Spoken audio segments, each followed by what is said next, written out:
Good evening, everyone. We are here for one of the very unique first time event which we are doing, that is Matrix University Awards 2023. Before we go on for the further contest, the next phase, we are doing a webinar for benefit of all our registered participants. It's majorly how you can ideate and how you can end up with a very good pitch. So we had 3 webinars. So it's just a gentle reminder for all of you to please invite your teammates if they have not joined. We have almost 30 colleges across Karnataka who have joined for this event, and more than 50 teams who are participating in this contest. So join this exclusive 3 webinars of 3 consecutive days from 6 to 7 p.m. So our first day is our speaker, Shwethabh Verma, who is a founder and CEO of Veja. So he did his bachelor's from BITS Pilani in 2017 in software design, and then his master's was in BITS Pilani, and then his bachelor's was in Guru Gobind Singh Indraprasth University, so in computer science. He is an artist who grew up with a techno business profile and evolved into an impact, innovation, and design strategy coach and facilitator, owing to his love for design and difference it brings to real-world problem solving. He works with startups, businesses, budding entrepreneurs, and young leaders with ideas to solve pressing real-world problems on their idea to impact journey, familiarizing them with the relevant tools and techniques like strategic design thinking, business model, innovation, branding, leadership skills, which make them stronger as individual, group, and eventually communities in the world of startup. So he's a technologist, design strategist, and psychologist in making, and an aspiring journalist.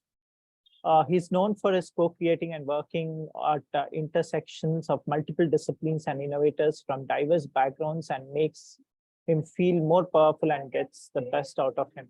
So this is what is about our first speaker for today. And we have 2 more speakers lined up for tomorrow and day after. So I would request Shwethabh, thanks a lot before that for taking over this webinar for our students. So I leave the floor back to you.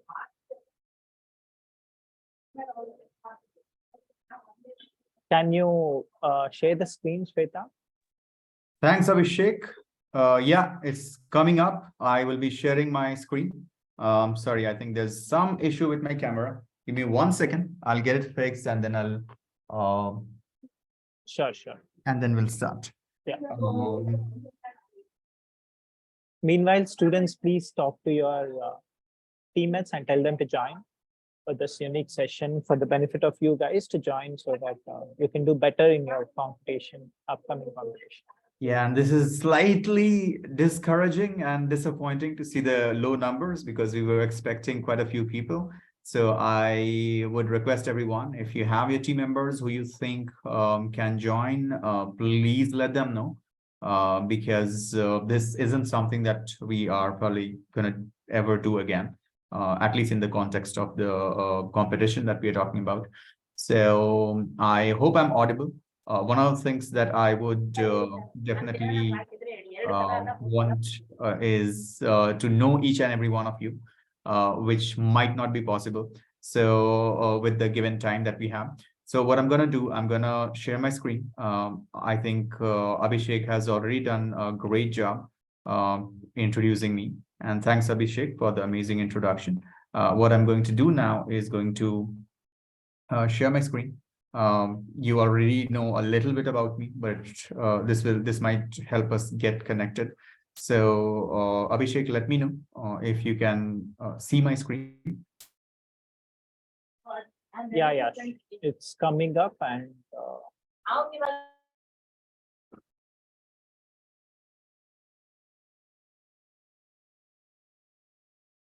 has my screen loaded?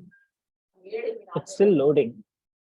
Okay, so I think it's raining. Yeah, I can see now. Yeah, I think it's raining here, and sometimes when it rains, the network might get a little slow. So let me know if there is any is if there's anything that's lagging, if my video is lagging, if the screen is lagging, or if you're not able to see the screen. So please let me know. And I would like to know each and every one of you. That's my introduction. You can just scan the QR code and get connected, or I'm putting in the chat. So I have put my LinkedIn profile. You can connect with me there. Please connect with me, and I would love to have you drop your introduction. So you can just introduce yourself, and we will also get connected on LinkedIn, and I might be posting a lot of stuff around design and design stories and success stories around design and design thinking. So it will definitely help us stay connected and help us keep the conversation growing. So sorry that we cannot, I would like to apologize that we are not able to run an intro session where each one of us get to introduce ourselves. But please get connected on LinkedIn, and I would definitely make sure that I respond to each and every one of you. If you can either pick up the link from the chat, or you can scan the QR code that you see on the screen. And with that, we'll start the session for the day. So I've already been introduced by Abhishek. So what I'll do is I will skip my introduction and quickly go to the next screen, the topic that we are going to look into.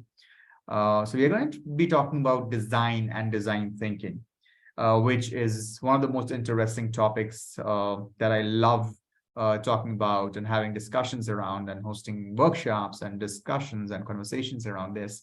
But before we jump into understanding design and design thinking, something that I would like to quickly go through is the current state of the Indian startup ecosystem. So let's look at a few numbers. So the Indian startup system, if you see right now, is third largest ecosystem. And the numbers are slightly old, so that there is a chance that there is a little chance that the numbers might not be very accurate. So it might go up and down a little, but yeah, more or less accurate up to 90-95%, you can say. So yeah, third largest ecosystem. If you're talking about the startup ecosystem, we have 57,000 startups registered till date, out of which roughly some slightly more than 5,000 are funded. We have raised $131 billion since 2014, and all of these startups have a combined valuation of 450 billion plus, and this is in dollars. So if you convert it to Indian currency, it's much more.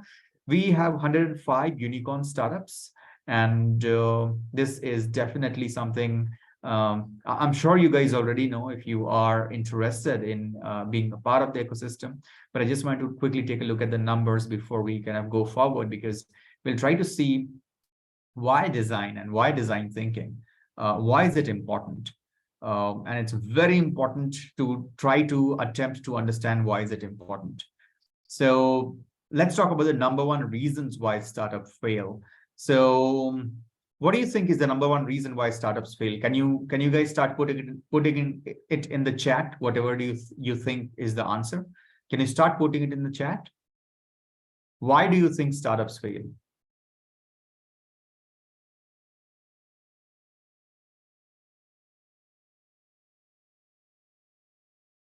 Idea, but that's very generic. Feasibility, okay. Not having proper initial plan and teammates, okay.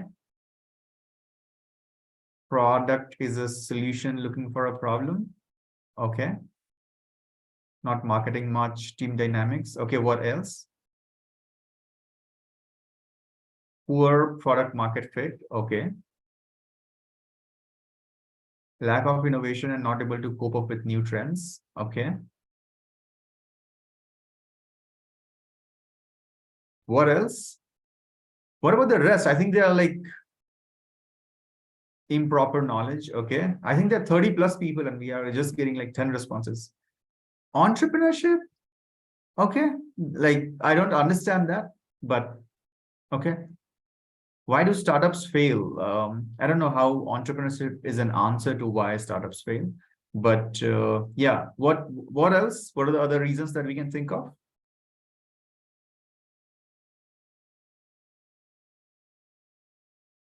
Okay, cool. So let's try to go and understand what is the number one reason. I think someone wrote something on these lines, trying to build a solution and then go find a problem, which is very close to the actual reason. Most of the people, and especially engineers, we fall in love with the technologies that we have learned. We fall in love with the tools and techniques that we know. And then what we do as a result is that we build a solution out of excitement, and then we try to go find a problem that it solves.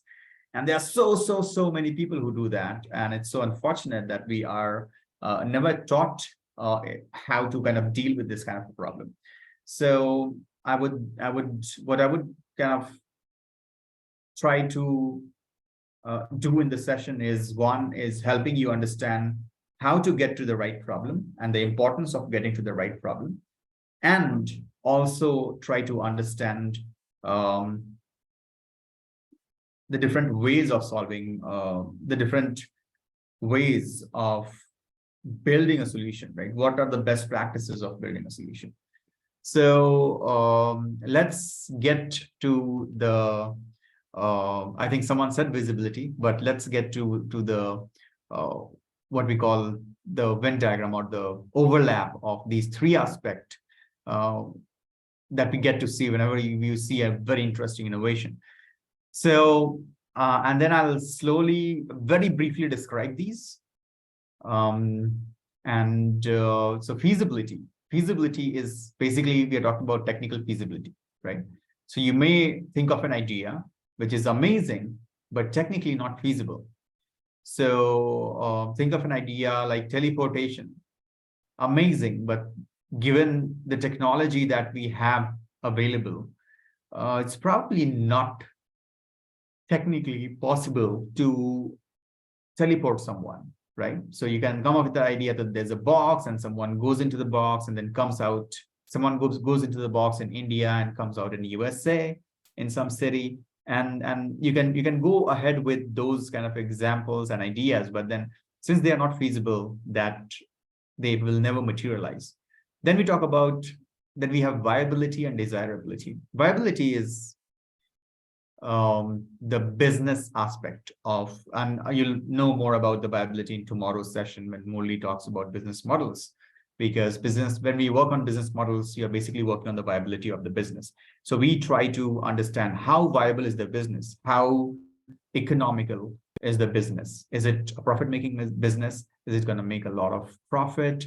How long will it go in losses? What's the break even? All of those and all the factors involving the survival and the logic that is used, all the logic that is used to kind of conclude whether this startup is going to be a profit-making startup or a loss-making startup.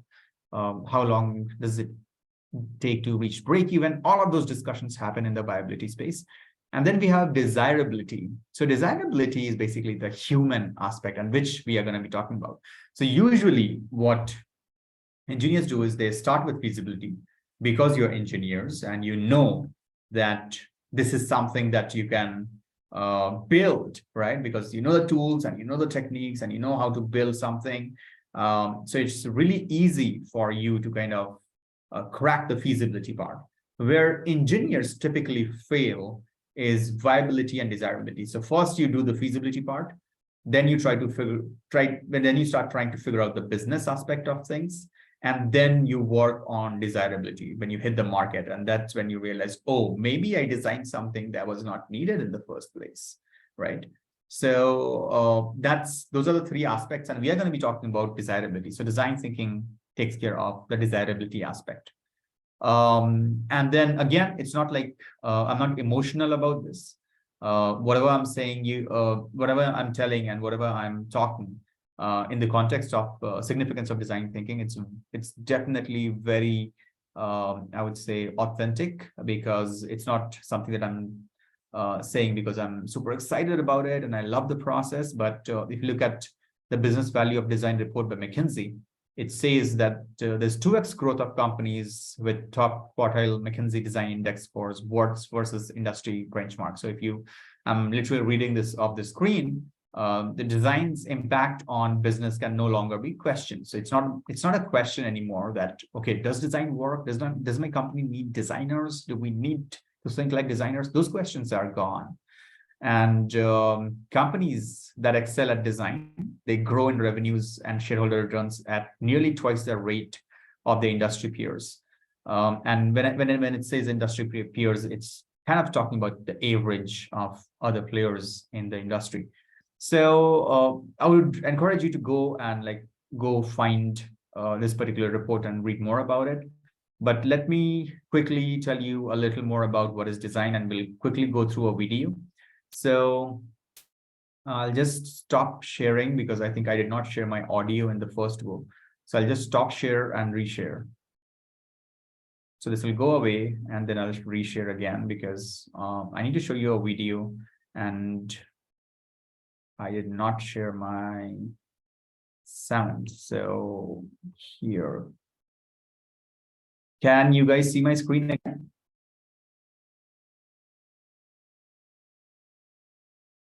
Can you guys see screen? Yeah, we can see. Okay. Okay. So I'm going to show you videos. I'm going to take you through a few videos. Again, these videos are on YouTube, and you can definitely take a look at it. I don't own these videos. I have not made these videos, but these are openly available on public YouTube channels.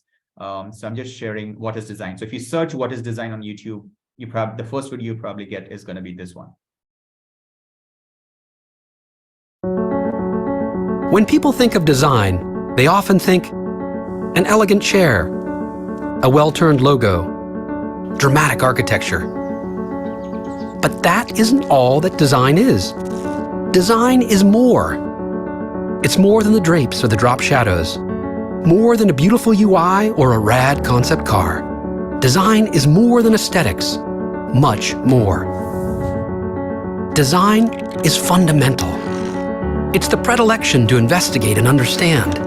It's the compulsion to give form to ideas and make sense of disorder. Design is the ability to amend the imperfect. Design is knowing what questions to ask and how to ask them. What's the right problem to solve? How do I solve it? Why should I solve it? In a world in which anyone can now build anything, design is understanding whether something is worth building at all. If you've ever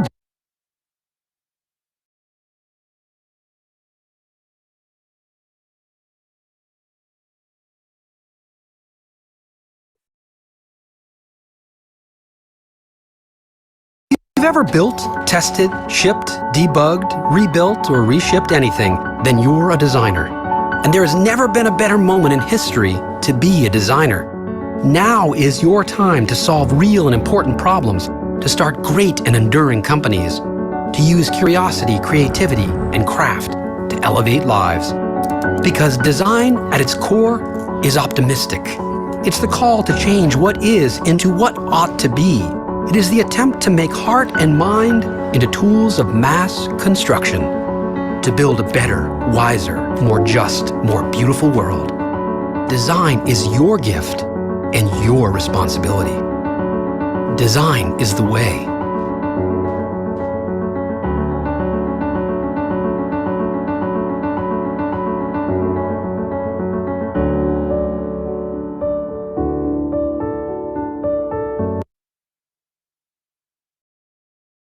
So that's pretty much about what design is in a very, very small. Move something.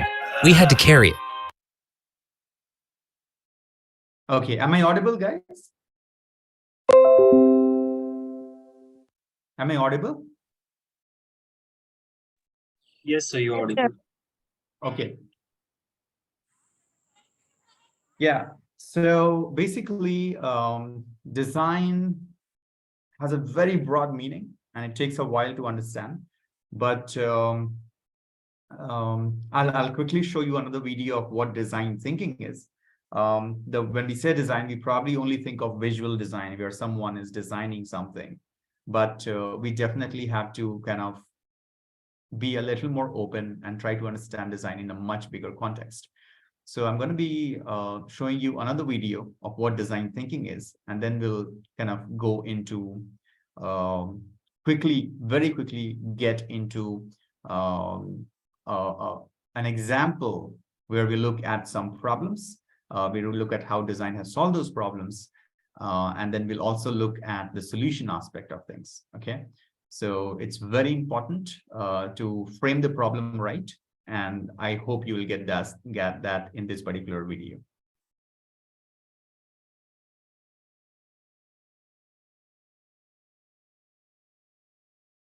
Move something, we had to carry it. And as time went on, we were able to solve this problem and millions of others. In life, we're always bumping into new problems. And while we have the desire to solve them, it's often hard to find the right solution or even know where to start. That's where design thinking comes in. Design thinking is a process that seeks to solve complex problems by approaching it from the user's perspective. It also aims to turn your ideas into tangible, testable products as quickly as possible. The design thinking framework can be drilled down into 3 distinct phases: immersion, ideation, and implementation. But if we zoom in a little bit, these phases can be broken down into 5 actions.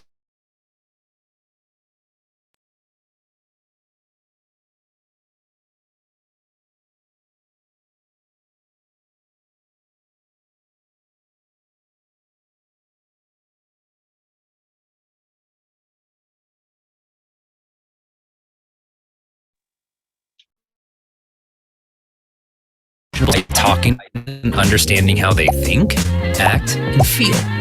Based on what you learn, you'll then define your problem statement. When creating your problem statement, focus on the user's needs over the business goals. Keeping it human-centered is the theme here. This problem statement will act as your North Star. If you start to trail off or get lost, just look back to the problem statement to refocus. With our problem statement defined, we're ready to ideate. Keep in mind, innovation is rarely born in isolation, so don't fly solo. Get up from your desk, cubicle, or spaceship, gather some key individuals from other teams, and collaborate. The name of the game is quantity over quality. So think outside of the box and explore new angles. There are many ideation techniques to get you and your team started. A great reference is our Design Thinking Handbook by Eli Woolery. Check it out at designbetter.com. Next stop, prototyping. Prototypes come in all shapes and sizes, from basic paper models to interactive digital mock-ups. The goal is to have something tangible that can be tested on real people. Getting your prototype into the hands of real users will give you great insight on if the solution you provided is valid or if it needs some more work. Based on their feedback, you can make changes and improvements before spending the time and money building the real thing. Although these steps appear to be sequential, keep in mind, design thinking is less linear and more iterative. At each stage, you'll most likely discover new things that require you to go back and repeat a previous step. And there you have it, design thinking in a nutshell.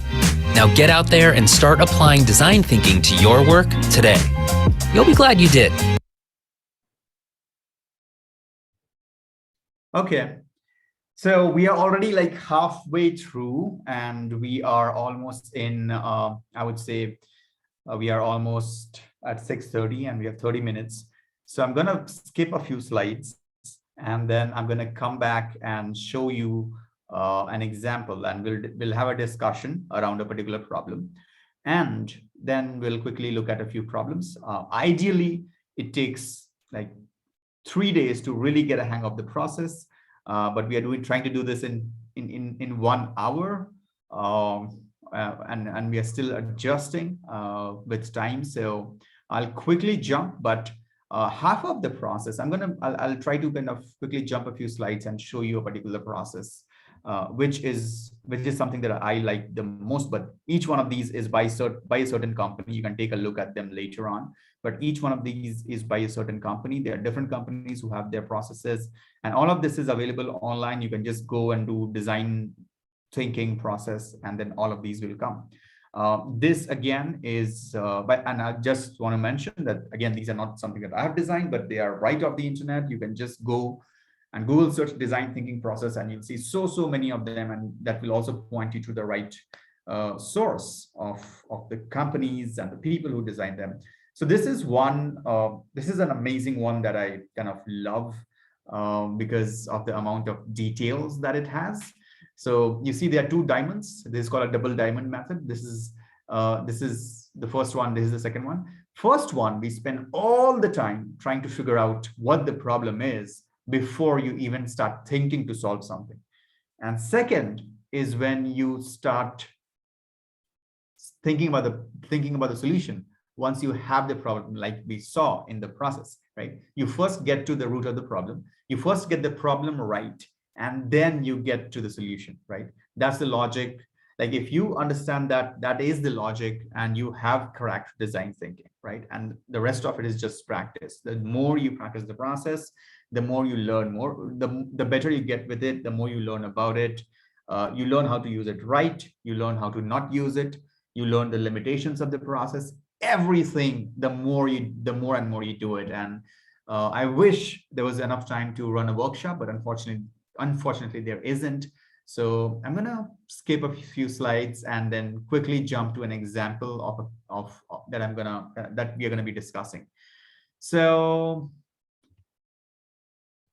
this is an example of a user, and I just wanted to show this. For example, if you're designing something around moving around without motor vehicle, right? What are the ways in which people do it? So this is more like an example of a user. How do you define a user? So the maximum user will fall in this particular category, which is like the regular user in the dotted box that you see. And then there would be extreme users. On one side is someone who has a disability and cannot move or locomote without a wheelchair. On the right side, there is someone who has like a scooter, or someone who is an athlete who is into like very extreme sports, and they probably are again on the other extreme, right? So this is how, when we look at these users, one of the ways is to kind of really understand them well.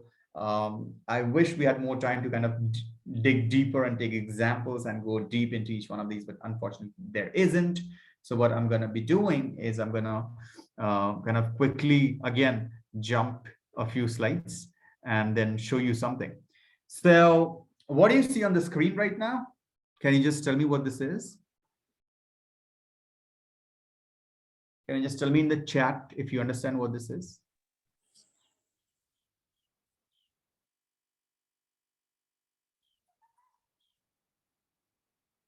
Incubation. Okay, that's correct. Any other answers?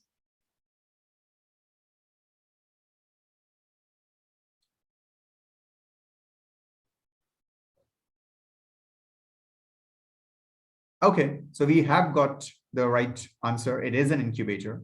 What I want all of you to do is open a browser, Google, whatever browser, whether you're on phone, whether you are on your laptop, just go onto the browser, open google.com, search medical baby incubator.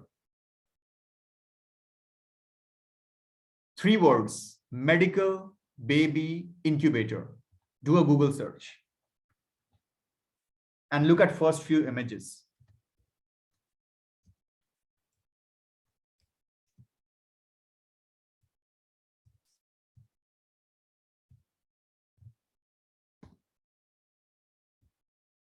Do a Google search, go and search for medical baby incubator. Look at first, you don't have to go through the whole thing. Just look at what pops up. You don't have to go into details of any one of those. Just look at what pops up. Once you're done, just mention it in the chat that you have searched it.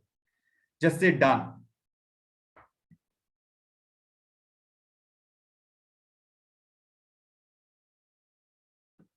Have you all done it? Okay. Gagana is done, Vaibhav done, Abhishek done, Prahlad, Chinmaya, Amog, Nihar, Smriti, Venkatesh, Gopal.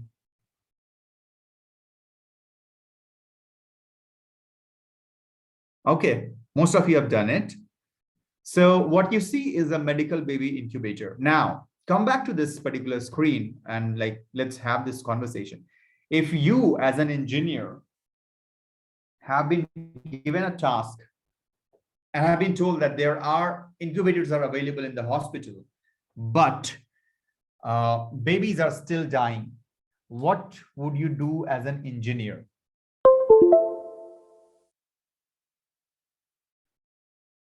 So if you are given this problem statement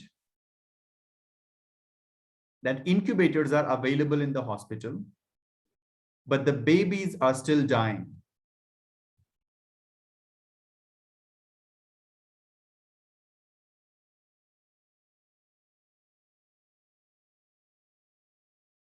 what will you do as an engineer? Can you write in the chat? Incubators are available in hospitals. Hospitals have enough incubators, but babies, premature babies are still dying. What will you do?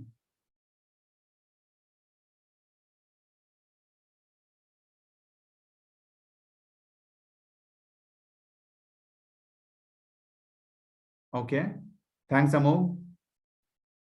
Check out what's lacking in the machine and rebuild it. Okay, great. Okay, identify the problem is a great answer, but it's too generic. Like this can be an answer to 1 million questions in the world. Please be specific with your answers. Like any question that ends with how will you solve it, the answer can be identify the problem, right? That's too generic. Let's get in the context. Check health conditions of what, like first we need to understand the problem, like what is it? Why is that happening? Okay. Make up more efficient one that consumes less power. Okay.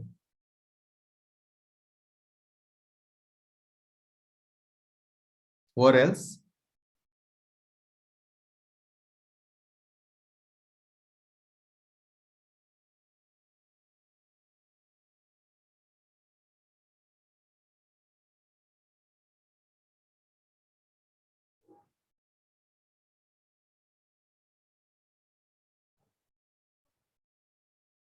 Guys, we just have 4 or 5 responses. What about the rest? We already have very few people, and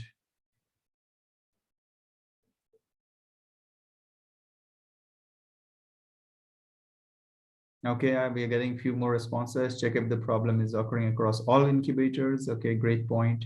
Operating conditions of incubators. Okay. Identify the absence of the features and assistance due to which the baby has died. Okay, create more efficient one that takes in the temperature gradient readings more accurately to avoid damage. Okay. The incubators are available in working condition. Okay. Okay, great. So identify design defects. Okay, cool. So what I'll do is I'll just very quickly show you some examples of so basically this is what the engineers did. So this is a Stanford project. It's a very famous one. I'll tell you the story and you can go and do a YouTube search. So a bunch of researchers from Stanford D School were supposed to work on this problem on this project, and this was, I think, probably somewhere in Nepal, and they were supposed to kind of solve this problem. So an incubator is basically for premature babies who are born before 9 months. They are very weak and they need to be in a certain kind of ambience before they are ready to be out in the world, and incubators kind of serve that purpose. So a bunch of researchers started, and obviously these were engineers, and their first instinct was exactly what some of you wrote, and it was nothing but let's add more features. Let's look at the incubator and see if there are 100 features. Let's do 110 features, which is again how engineers think, right? Because you're thinking from an engineer's point of view. So instead, what these people were made to do is go and interact with the people. Obviously, you cannot interact with the babies, but go and interact with the families that have lost the babies, the mothers who have lost the babies, the mothers who are still pregnant. And these guys did that. So they went on a research and they did an amazing job doing the research. And what came out of the research was shocking, because when they ended up talking to the mothers and when they ended up talking to the families, they figured out that the problem, the core of the problem has got not anything to do with the efficiency of the incubator. The reason why these babies are not surviving is because the incubators are in the hospitals. These people are in villages. They are very far. So there are so many babies who die on the way. That's one challenge. Then these people are poor. They cannot afford incubators. So a lot of people just give up because they cannot afford incubators, right? If you have been to a hospital recently, you would know how expensive it is just to get a small thing done, right? So these people, and for incubators, you have to keep the babies in the incubators sometimes for months, more than a month. So people kind of figured out that these people were poor, they are away from the hospital, and tried to understand the whole life story of how it works. And this is how it was done. If you see on the right, there's a persona of a rural mother. This is her story, her demographic details, what the resources she has. So that's something that is definitely like life-changing. If you actually use this process to solve a problem, it will change your life. So they realized that, okay, this is the problem. The problem isn't that the incubator isn't working.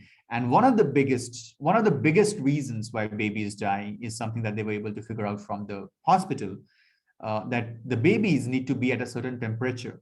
When they are inside the mother, they are at a certain temperature.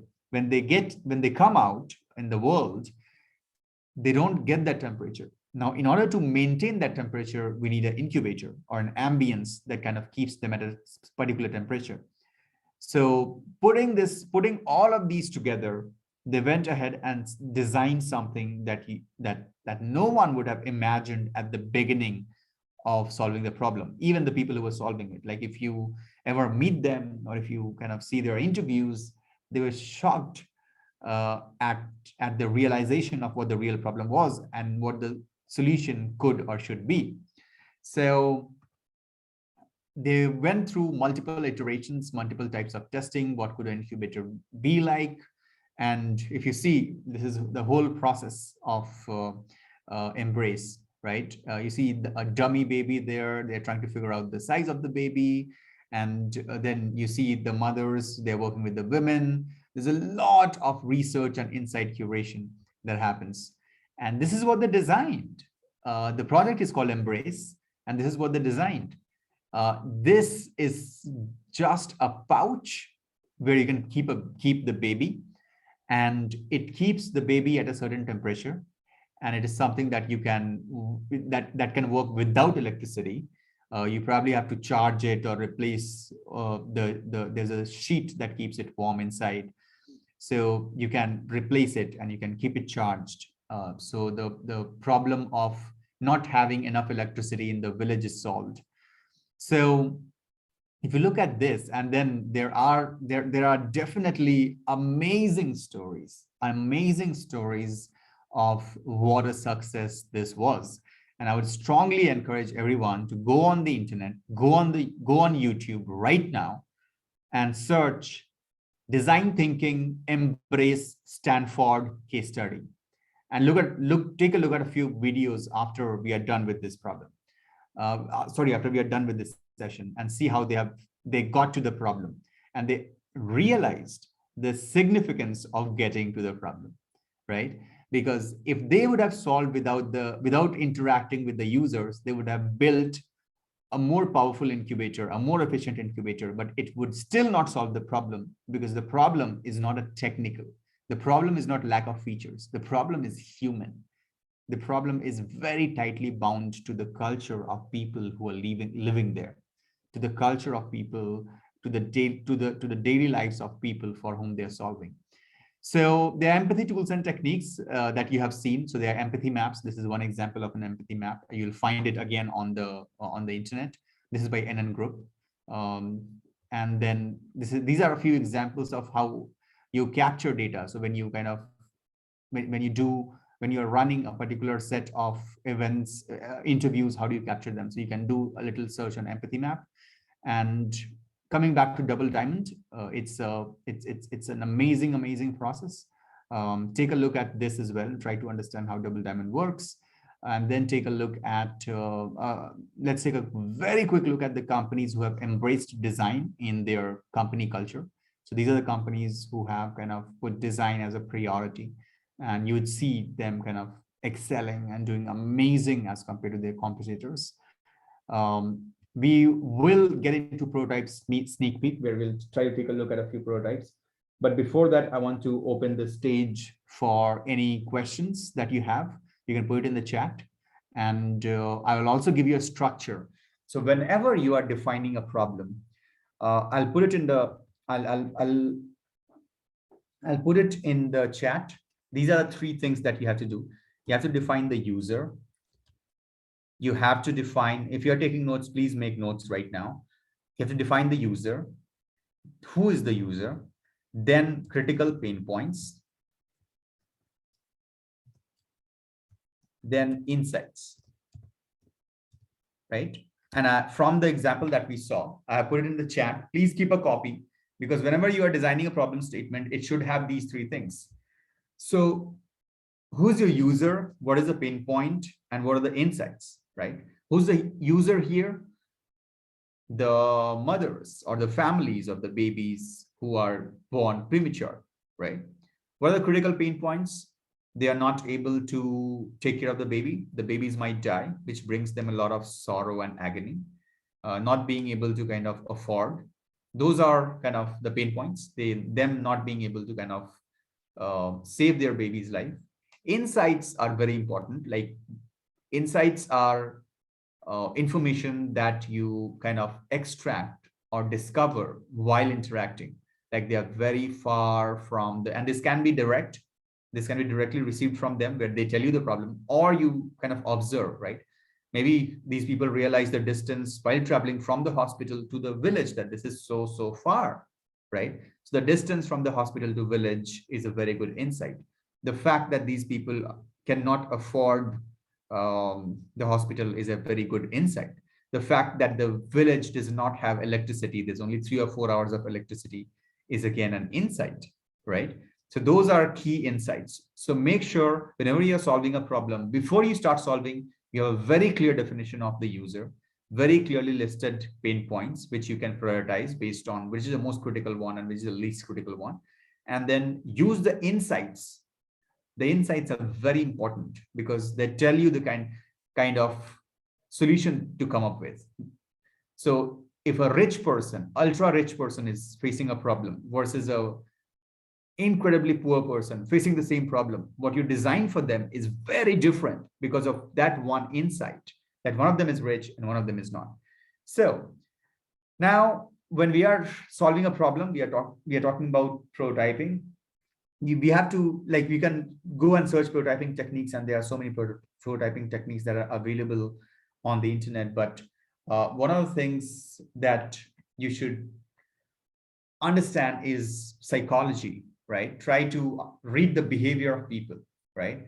And here we'll quickly take a look at a few examples on how someone can make prototyping interesting. We are gonna kind of take a look at something very interesting. So we have all spoken about trying to save electricity. Take stairs, not elevators. Take stairs, not lift, right? So if you are made responsible to solve the problem, how would you encourage people to take stairs and not instead of elevators or lifts, right? How will you do that? Can you put that in the chat? How would you encourage people to take stairs instead of elevators or escalators or lifts? How would you do that? And there's so many examples that you'll see. I've seen stairs that have kind of written on it how many calories you burn every time you climb a stairs. Keeping an out of order board of the lift. Okay. Okay. That's one way to get it done. What are the other ideas? How will you encourage people? So this is more like people doing something because they don't have an option, but this might work, but this probably is not encouraging them. So if you have to make people take stairs instead of escalators or elevators, how will you do that? Can you quickly put in some ideas? How many people do we have here? Reward them with something for using stairs. Okay. Motivational quotes to stay fit around stairs. Okay, I've seen this. There are people who have done it. Okay. Sticking motivational quotes. Okay. Charge for elevators. Okay. What are the other ideas that you have?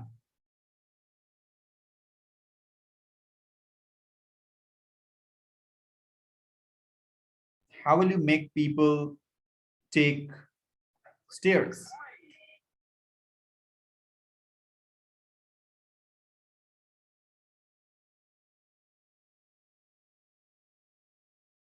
Elevator is not working. Maybe that can be a warning sign. Okay, so I'm going to show you something which is very interesting. Very, very interesting. This is something that was done in Stockholm, and it's one of the most famous exam. Design the stairs much wider. Okay, I'm not sure how that's going to help, but thanks for the idea. So yeah, let's take a look at this social experiment, you can say, in a way, and also a great example on how you can tap into the psychology and behavioral analytics of people while solving for a problem, right? This is, again, knowing your users really well, knowing people really well, understanding people and their behavior. So let's look at the example.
So yeah, what did you learn from it? What did you learn from the example that we just saw?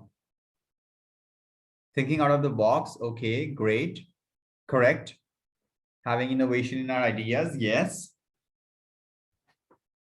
Understand human behavior. That's a big one. What are the other things? What would you say you would learn from here? Making it a fun experience, that definitely counts.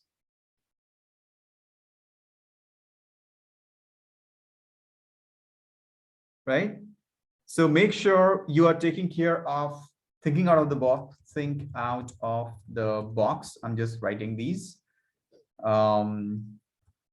Understand and read human behavior.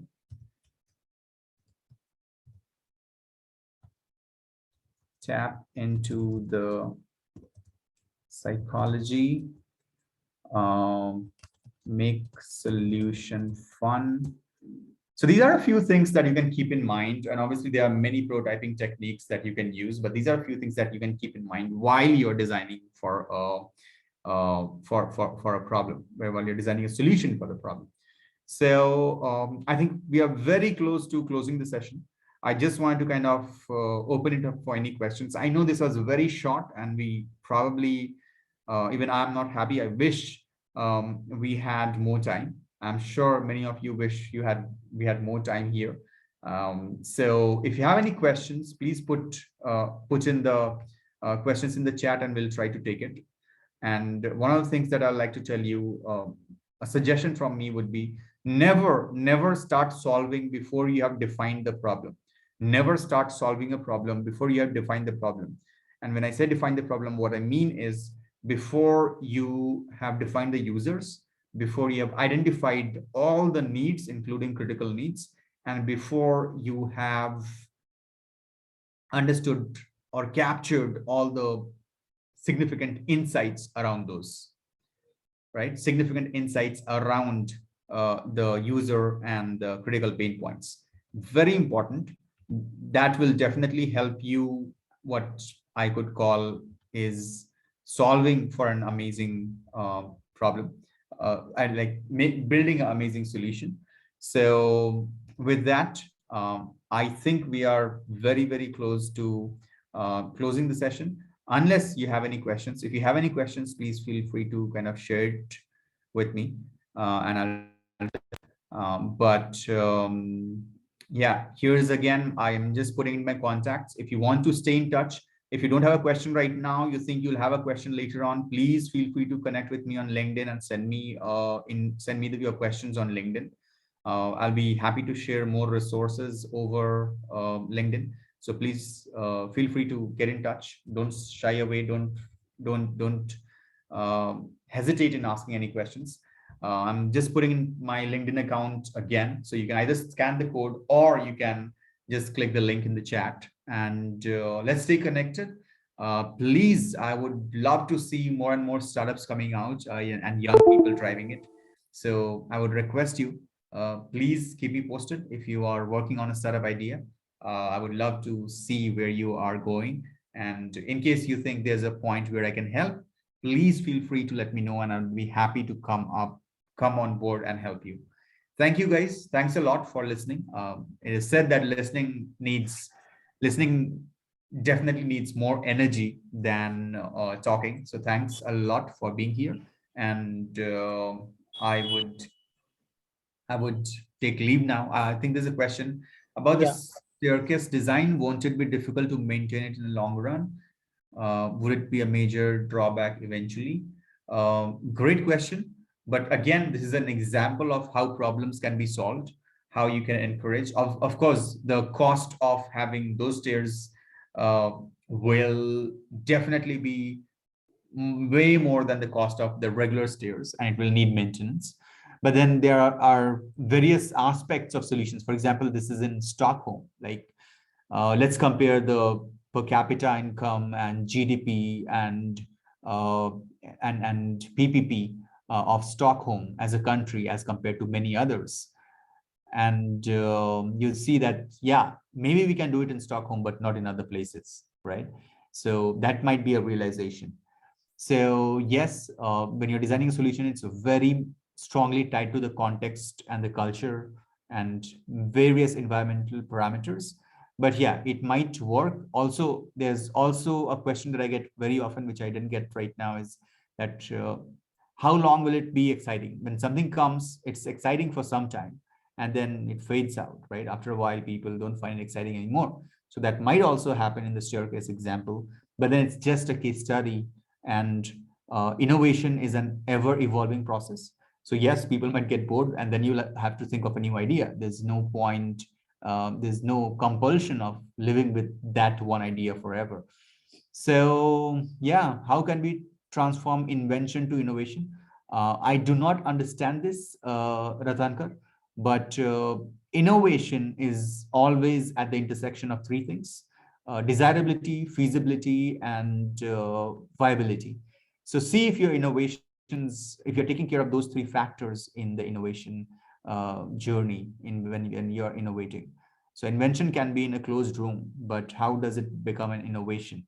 I think that's what the question is. So innovation is, first of all, it's scalable. It should be, you should be able to kind of scale it to a much, much larger audience. Invention can stay in the laboratory. Innovation has to travel across the globe, but and reach a population scale. Only then you call it an innovation. There are many inventions, I'm sure, that probably did not become innovation, right? So there has to be a scale. It has to reach people. Try to see the intersection. If all the intersections are being met, if all of those three aspects are taken care of. But yeah, that's what my answer would be.